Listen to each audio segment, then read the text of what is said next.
Hello दोस्तों, जय हिंद। कैसे हैं आप सब? आई होप आप सब बहुत अच्छे होंगे और पढ़ाई लिखाई भी बहुत अच्छे ढंग से चल रही होगी। तो चलिए आज हम सब उत्तर प्रदेश पुलिस के हिंदी का प्रैक्टिस सेट देखते हैं। और जो लोग पहली बार आए हैं तो ऐसी वीडियो पाने के लिए चैनल को ज़रूर सब्सक्राइब कर लें, वीडियो को लाइक शेयर ज़रूर करें। तो चलिए बिना देरी के स्टार्ट करते हैं। 114 नंबर क्वेश्चन से है इस प्रैक्टिस सेट में। अरिहंत का प्रैक्टिस सेट है।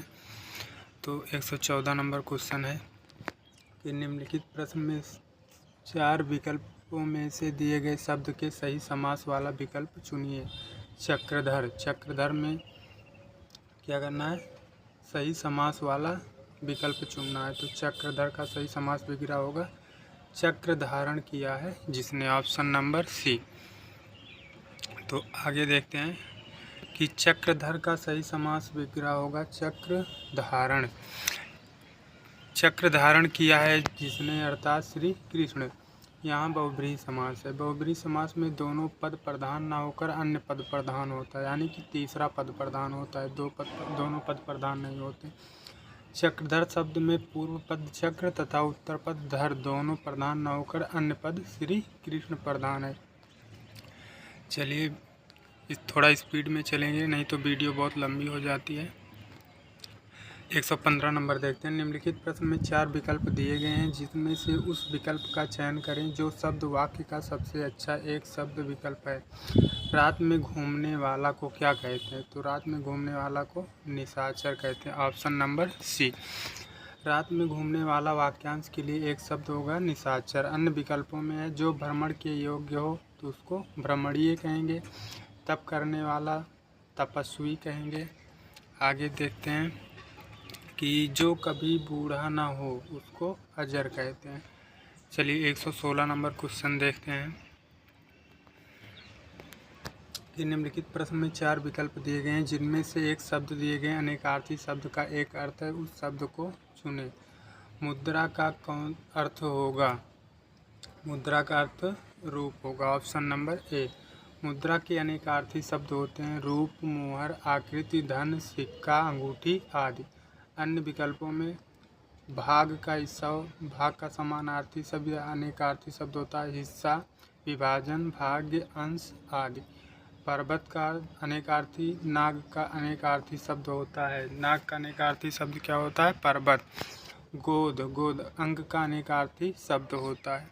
चलिए आगे देखते हैं 117 नंबर क्वेश्चन। 117 नंबर क्वेश्चन कह रहा है निम्नलिखित प्रश्न में 4 विकल्पों में से सही कर्ता कारक को पहचानिए। क्या करना है? कर्ता कारक को पहचानना। ये कारक टॉपिक का क्वेश्चन है। रोहन ने हॉकी खेली, तो इसमें कर्ता कौन है? तो हॉकी कौन खेल रहा है? रोहन। तो ऑप्शन नंबर ए सही जाएगा। रोहन ने हॉकी खेली वाक्य में मोहन कर्ता कारक है। जिस रूप से क्रिया के करने वाले का बोध हो, जिस रूप से क्रिया के करने वाले का बोध है वह कर्ता कारक कहलाता है। चलिए 118 नंबर क्वेश्चन देखते हैं। थोड़ा क्लियर नहीं दिख रहा है इसलिए क्वेश्चन को ध्यान से सुनिएगा कि नीचे दिए गए प्रश्न का सही विकल्प चुनिए। कर्ता का क्या अर्थ होता है? तो कर्ता का अर्थ होता है जो कार्य करे, उसे क्या कहते हैं? कर्ता।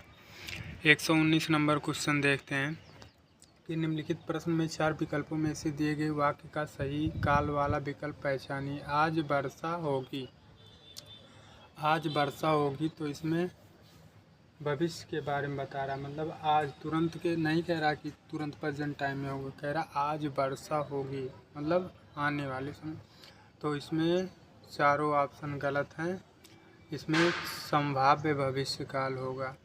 अगर यहीं बी ऑप्शन में वर्तमान की जगह भविष्य काल होता तो बी ऑप्शन सही जाता, लेकिन इसमें क्या है? संभाव्य भविष्य काल का वाक्य ये वाला। चलिए 120 नंबर क्वेश्चन देखते हैं कि निम्नलिखित प्रश्न में 4 विकल्पों में से सही सकर्मक क्रिया का उदाहरण पहचानिए। सकर्मक क्रिया का, सीता बीड़ा बजा रही है, क्या बजा रही है? बीड़ा। तो इसमें कौन सी क्रिया होगी? सकर्मक, जिसमें कर्म होता है उसे सकर्मक क्रिया कहते हैं। तो इसमें कह रहा है सीता बीड़ा बजा रही वाक्य में सकर्मक क्रिया है, क्योंकि यहाँ क्रिया बजा रही है। क्रिया कौन सी है? बजाना क्रिया है। प्रभाव कर्म बीड़ा है, कर्म कौन सा कर रहा है? बीड़ा का। पर पड़ रहा है, इसका प्रभाव कर्म बीड़ा पर पड़ रहा है। सकर्मक क्रिया में क्रिया का प्रभाव कर्म पर पड़ता है। अन्य सभी विकल्प अकर्मक क्रिया के उदाहरण हैं। कर्मक क्रिया में क्रिया का प्रभाव सीधे कर्ता पर पड़ता है। चलिए नेक्स्ट क्वेश्चन देखते हैं। 121 नंबर। सॉरी, क्वेश्चन ही चला गया।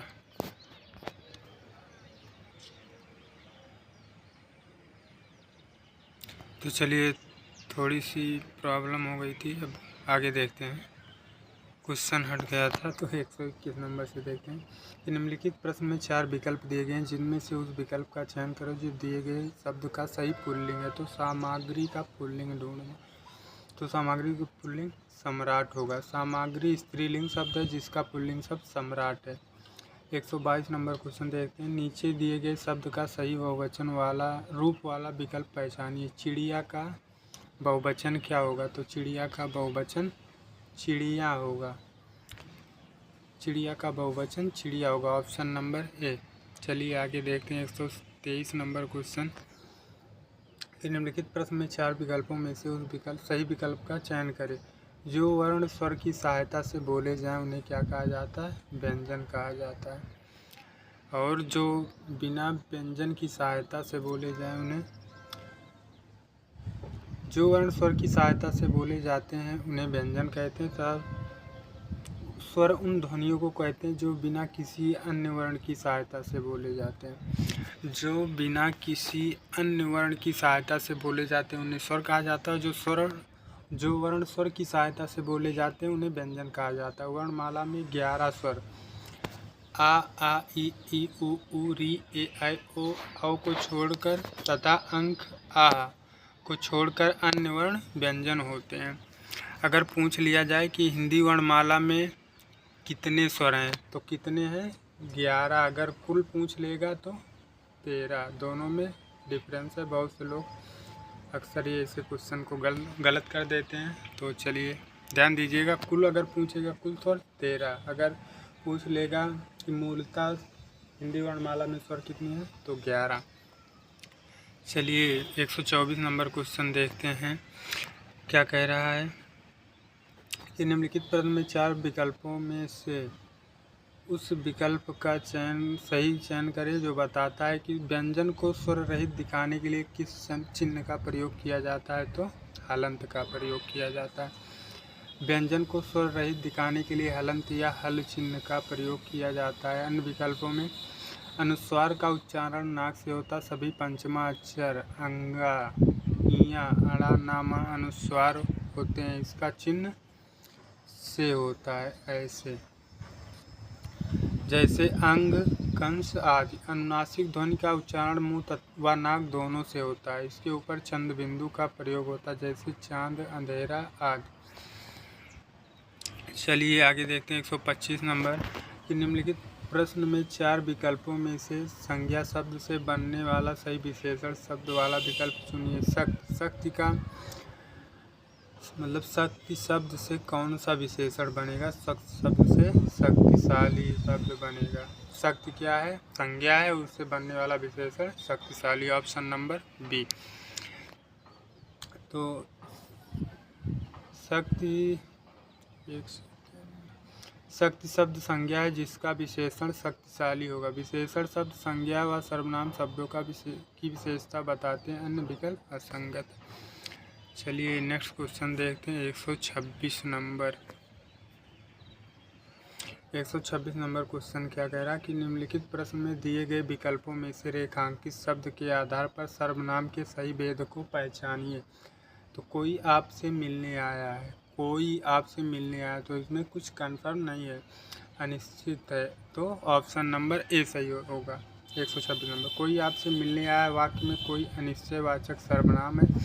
जिन सर्वनाम शब्दों से वस्तु व्यक्ति स्थान आदि की निश्चितता का बोध न हो उसे अनिश्चयवाचक सर्वनाम कहते हैं, जैसे कुछ कोई किसी आदि। अन्य विकल्पों में प्रश्नवाचक सर्वनाम शब्दों से प्रश्न पूछा जाता है, जैसे कौन, क्या, कब, कहाँ आदि।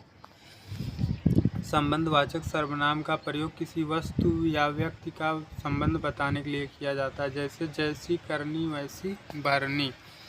तो चलिए आगे देखते हैं कि निजवाचक सर्वनाम शब्दों का प्रयोग वक्ता किसी चीज़ को अपने साथ दर्शाने या अपनी बात बताने के लिए करता है, जैसे मैं अपना काम स्वयं कर लूँगा।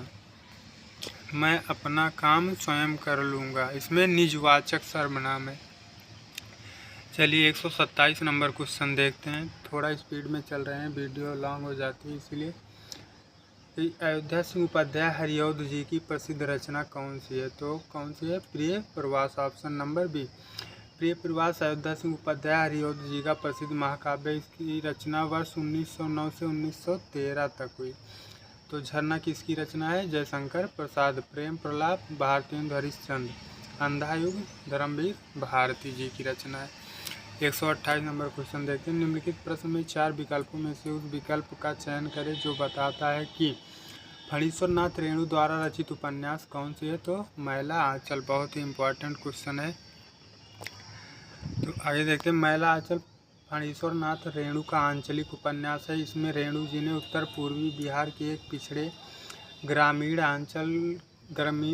अंचल को पृष्ठभूमि बनाकर वहाँ के जीवन का मुखर चित्रण किया है।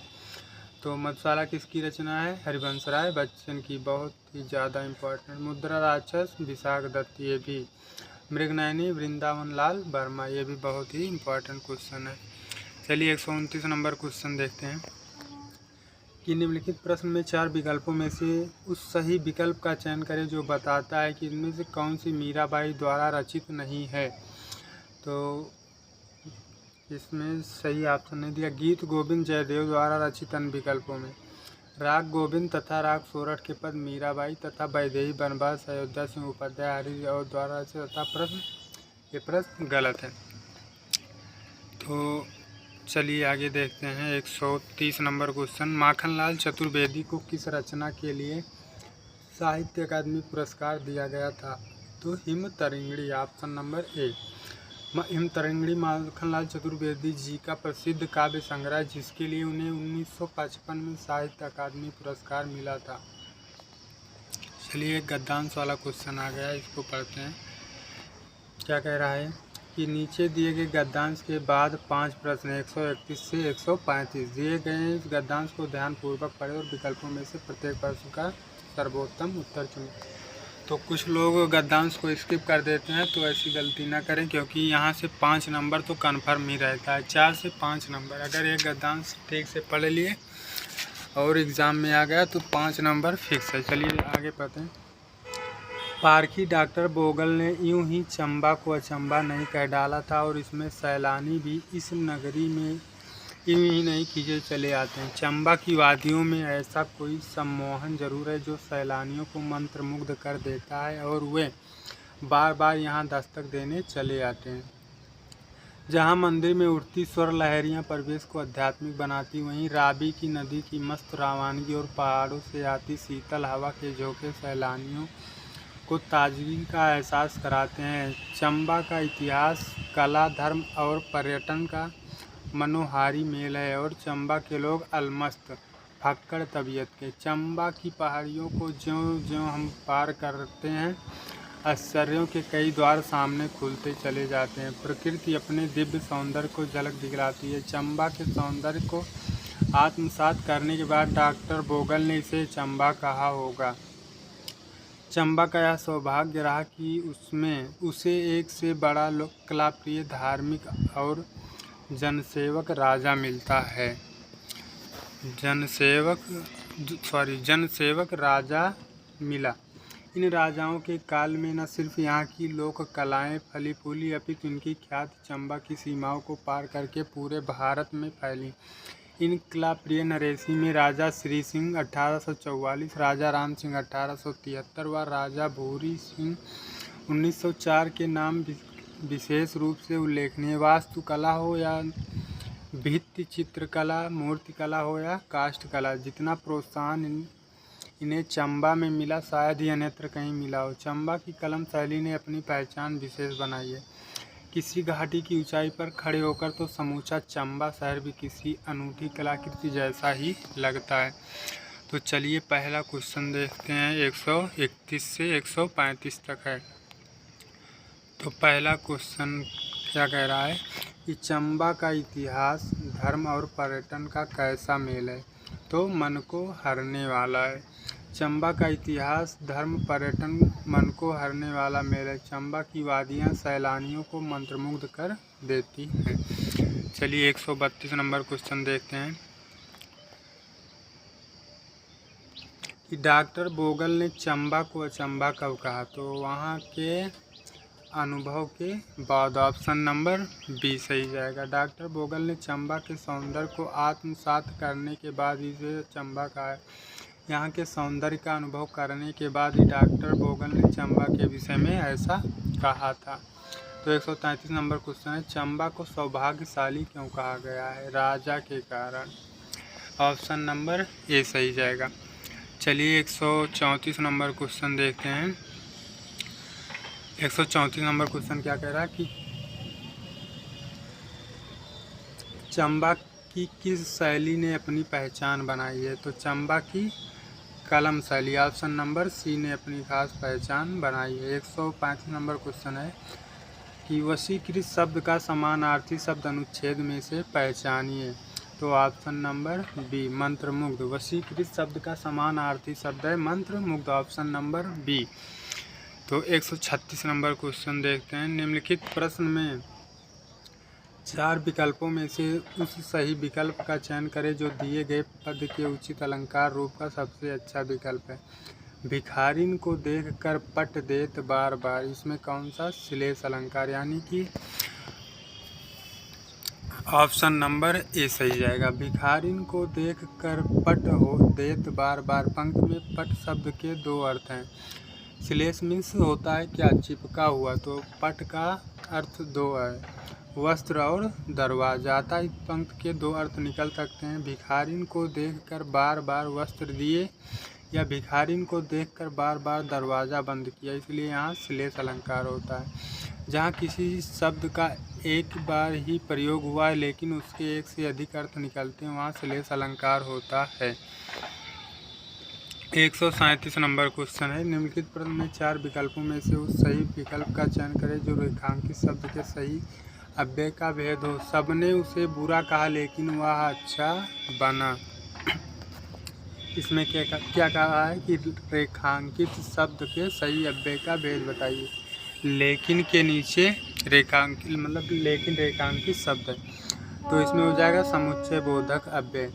सबने उसे बुरा कहा लेकिन वह अच्छा बना। वाक्य में लेकिन शब्द समुच्चय बोधक अव्यय है। जो शब्द 2 वाक्यों को जोड़ते हैं उन्हें समुच्चय बोधक अव्यय कहते हैं। जैसे लेकिन और या आदि मानो तथापि आदि। जैसे सबने उसे बुरा कहा, ये हो गया एक वाक्य। लेकिन शब्द जुड़ गया तो ये समुच्चय बोधक हो गया। वह अच्छा बना, लेकिन वह अच्छा बना। लेकिन शब्द लगने से 2 वाक्य आपस में जुड़कर एक वाक्य हो गए, तो इसमें कौन सा अव्यय हो गया, समुच्चय बोधक अव्यय। चलिए नेक्स्ट क्वेश्चन देखते हैं। 137 नंबर 137 नहीं, पहले इसका कि जिन अव्यय शब्दों में हर्ष, शोक, ग्लानि, आश्चर्य, विस्मय, घृणा, दुख आदि के भाव का पता चलता उन्हें विस्मयादि बोधक अव्यय कहते हैं। जैसे वाह, हाय, हा आदि। जो अव्यय शब्द संज्ञा सर्वनाम शब्दों का दूसरे शब्दों से उनका संबंध बताते हैं उन्हें संबंध बोधक अव्यय कहते हैं। जैसे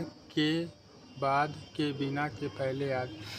क्रिया की विशेषता बताने वाले शब्द क्रिया विशेषण कहलाते हैं। जैसे धीरे धीरे, लगातार, तेज, अब, रात आदि। 138 नंबर क्वेश्चन देखते हैं। 138 नंबर क्या कह रहा है, निम्नलिखित प्रश्न में 4 विकल्पों में से उस सही विकल्प का चयन करें जो अशुद्ध वाक्य के शुद्ध रूप का सबसे अच्छा विकल्प है। विद्यालय में बाएं बड़ा सा मैदान है, तो ये अशुद्ध है, तो शुद्ध होगा विद्यालय के बाईं ओर बड़ा सा मैदान। ऑप्शन नंबर बी विद्यालय की बाईं ओर बड़ा सा मैदान है दिए गए वाक्य का शुद्ध रूप है, जबकि अन्य विकल्प अशुद्ध रूप हैं। चलिए 139 नंबर क्वेश्चन देखते हैं। कह रहा कि 139 नंबर है, निम्नलिखित प्रश्न में 4 विकल्पों में से उस सही विकल्प का चयन करें जो बताता है कि जहाँ छंद में सभी चरण समान होते हैं। जहाँ छंद में सभी चरण समान होते हैं उसे क्या कहा जाता है?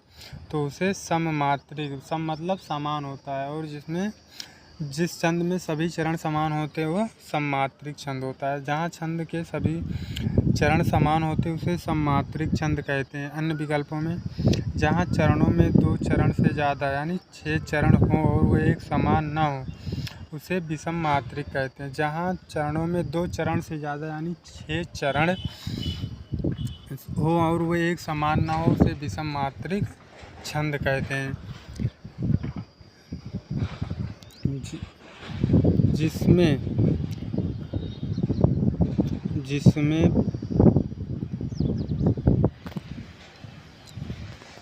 जिसमें पहले और तीसरे तथा दूसरे और चौथे चरणों की मात्राओं में परस्पर समानता होती है उसे अर्ध सममात्रिक छंद कहते हैं। मात्रा की गणना के आधार पर की गई पद की रचना को मात्रिक छंद कहते हैं। मात्रिक छंद 3 प्रकार के होते हैं: सममात्रिक छंद, अर्ध सममात्रिक छंद तथा विषम मात्रिक छंद। मात्रिक छंद कितने प्रकार के होते हैं? 3 प्रकार के। कौन कौन से? सममात्रिक, अर्धमात्रिक छंद तथा विषम मात्रिक छंद। चलिए नेक्स्ट क्वेश्चन देखते हैं। 140 नंबर कि निम्नलिखित प्रश्न में 4 विकल्पों में से सही विकल्प का चयन करें जो दिए गए मुहावरे का सही अर्थ वाला विकल्प है। घाट घाट का पानी पीना यानी कि बहुत अनुभवी होना। ऑप्शन नंबर डी, 140 का ऑप्शन नंबर डी सही जाएगा। घाट घाट का पानी पीना एक मुहावरा है जिसका सही अर्थ होगा बहुत अनुभवी होना। राम प्रसाद कभी मात नहीं खा सकता, उसने घाट घाट का पानी पिया है। 141 नंबर क्वेश्चन देखते हैं। निम्नलिखित प्रश्न में 4 विकल्पों में से सही विकल्प का चयन करें जो बताता है कि जहाँ किसी हानि के कारण शोक भाव उपस्थित होता है वहाँ किस भाव की उपस्थित रहती है। जहाँ हानि के कारण शोक हो तो वहाँ शोक वैसे सबको पता है कि करुण रस का स्थायी भाव होता है। जहाँ किसी हानि के कारण शोक भाव उपस्थित होता है वहाँ करुण भाव की उपस्थित रहती है। इन विकल्पों में जहाँ किसी विकृत या विचित्र भाव को देखकर हास्य भाव उपस्थित होता है वहाँ हास्य उपस्थित रहती है। जहाँ युद्ध या किसी कठिनाई जहाँ युद्ध या किसी कठिन कार्य के कारण उत्साह भाव उपस्थित होता है वहाँ वीर भाव की उपस्थित रहती है। और जहाँ छोटों को देखकर उनके प्रति अनुराग या स्नेह का भाव उपस्थित होता है वहाँ वात्सल्य भाव की उपस्थित रहती है। चलिए 142 नंबर क्वेश्चन देखते हैं। 142 नंबर क्वेश्चन क्या कह रहा है कि निम्नलिखित प्रश्नों में 4 विकल्पों में से सही विकल्प का चयन करें जो निर्देशानुसार वाक्य परिवर्तन वाला सही विकल्प है। राधा स्कूटी चला रही, इसका भाववाच्य बनाना है। तो भाववाच्य में कौन सा ऑप्शन सही होगा? ए, राधा से स्कूटी चलाई जाती है। राधा स्कूटी चला रही वाक्य कृतवाच्य, इसका भाववाच्य होगा राधा से स्कूटी चलाई जाती है। वाच्य क्रिया का वह रूप है जिससे यह ज्ञात होता है कि वाक्य में कर्ता प्रधान है या कार्य अथवा भाव। वाच्य 3 प्रकार के होते हैं। कृतवाच्य में क्रिया के लिंग तथा वचन कर्ता के लिंग और वचन के अनुसार ही होते हैं। कर्मवाच्य में क्रिया के लिंग एवं वचन कर्म के अनुसार होते हैं। कर्मवाच्य में क्रिया के लिंग तथा वचन कर्म के अनुसार होते हैं। और भाववाच्य में भाव की प्रधानता होती तथा कर्मक क्रिया का प्रयोग होता है। चलिए 143 नंबर क्वेश्चन देखते हैं। कौन सा विकल्प सही उद्धरण चिन्ह का है? तो ऑप्शन नंबर बी, माँ ने कहा बेटा सदा उन्नति करो। माँ ने कहा बेटा सदा उन्नति करो। किसी कथन को ज्यों का त्यों लिखने के लिए उद्धरण चिन्ह का प्रयोग किया जाता है। उद्धरण चिन्ह ऐसे होता है। चलिए 144 नंबर क्वेश्चन देखते हैं कि निम्नलिखित में से प्रश्न में 4 विकल्पों में से उस विकल्प का चयन करें जो दिए गए शब्द का सही समान अर्थ वाला शब्द है। शरीर का समानार्थी शब्द क्या होगा? क्लेवर।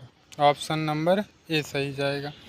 चलिए शरीर के समानार्थी शब्द या पर्यायवाची शब्द क्लेवर, देह, गात्र, काया, अंग, वायु आदि। अन्य विकल्पों बिटप का यानी पेड़ का समानार्थी क्या होगा? पेड़, वृक्ष, तरु, द्रुम आदि। पद्मा की लक्ष्मी, रमा, श्री कमला, हरिप्रिया आदि। महिला की रमणी, कामिनी, स्त्री, नारी आदि। तो 145 नंबर क्वेश्चन देखते हैं। 145 नंबर कह रहा है निम्नलिखित प्रश्न में 4 विकल्पों में से उस विकल्प का चयन करें जो सही विकल्प है। तो उपसर्ग और प्रत्यय दोनों ही शब्द नहीं होते हैं शब्दांश के। उपसर्ग और प्रत्यय दोनों शब्दांश होते हैं। उपसर्ग शब्द के आगे लगकर तथा प्रत्यय शब्द के पीछे लगकर उनमें परिवर्तन कर देते हैं। इन विकल्पों में जिन शब्दों में से किसी कार्य का करना या होना व्यक्त हो उन्हें क्रिया कहते हैं। अव्यय अभिकारी शब्द होते हैं। कभी कभी पूछ लेता है अव्यय होता है विकारी, अभिकारी, क्रिया, विशेषण ऐसे करके पूछता है। तो अव्यय क्या होता है? अभिकारी शब्द होता है जिन पर लिंग, वचन, कारक आदि का कोई प्रभाव न पड़े। मतलब जिस पर लिंग, वचन, कारक आदि का कोई प्रभाव न पड़े। सर्वनाम संज्ञा के स्थान पर प्रयुक्त होते हैं। चलिए देखते हैं 146 नंबर क्वेश्चन। 146 नंबर क्वेश्चन कह रहा है निम्नलिखित प्रश्न में 4 विकल्पों में से उस विकल्प का चयन करें जो प्रत्यय से नहीं बना। प्रत्यय शब्द के पीछे लगता है जबकि उपसर्ग शब्द के आगे लगता है। इसके पहले वाले प्रैक्टिस सेट में एक क्वेश्चन आया था।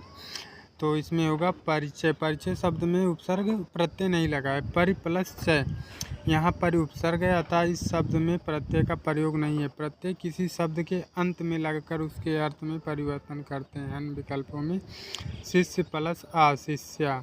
शिष्य में आ उपसर्ग लगने से, आ प्रत्यय लगने से उसका क्या हो गया? लिंग परिवर्तन हो गया। दूसरा देखते हैं शेर में क्या पुल्लिंग है लेकिन नि प्रत्यय लग जाने से शेरनी स्त्रीलिंग हो गया। और दया प्लस मैं बराबर दयामय। दया में कौन सा प्रत्यय लग गया? मैं। तो चलिए 147 नंबर क्वेश्चन देखते हैं कि निम्नलिखित प्रश्न में 4 विकल्प दिए गए हैं जिनमें से एक शब्द दिए गए शब्द का सही तद्भव रूप है। मक्षिका। मक्षिका का तद्भव रूप है मक्खी।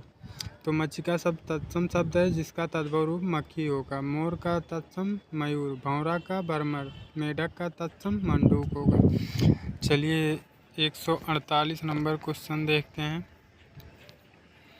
148 नंबर कह रहा है निम्नलिखित प्रश्न में 4 विकल्पों में से दिए गए शब्द के विपरीत अर्थ वाला विकल्प चुनिए। सन्यासी का विलोम या विपरीत अर्थ वाला शब्द गृहस्थ होगा। चलिए नेक्स्ट क्वेश्चन देखते हैं। सन्यासी का विपरीत अर्थ वाला शब्द गृहस्थ होगा। अन्य बैरागी का गृहस्थ, शिष्ट का अशिष्ट, सुलभ का दुर्लभ। 149 नंबर क्वेश्चन देखते हैं कि निम्नलिखित प्रश्न में 4 विकल्पों में से उस विकल्प का चयन करें जो सही संधि विच्छेद वाला विकल्प है। नारीच्छा। नारीच्छा का संधि विच्छेद कौन सा होगा? नारी प्लस इच्छा। तो चलिए लास्ट क्वेश्चन देखते हैं आज का।